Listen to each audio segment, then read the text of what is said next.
To'xtang-da birodar. Rasulullohning davriga borishni sog'indingiz. Isro va Me'roj, Hijrat, tug'ilishlari, Mavlid voqeasi. Qachonki Nur tog'iga chiqqanlarida "Iqro ya Muhammad. Nimani o'qay? Axir o'qishni bilmayman." O'sha voqea. Hijratlari Abu Bakr Siddiq bilan o'sha Savr g'orida bo'lgan voqeliklar, Madinada ularni kutib olishlari, Tola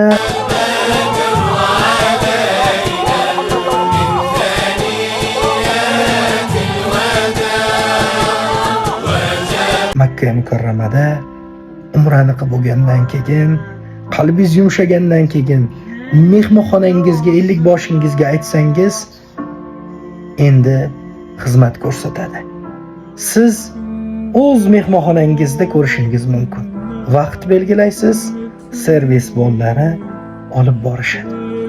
Va siz o'sha davrga xohlaganingizcha 20 menyudan birini yoki barchasini ko'rishingiz mumkin. Azizlar, faqat Telegram orqali bu narsani hal qilish mumkin. Ya'ni chaqirishingiz mumkin bo'ladi.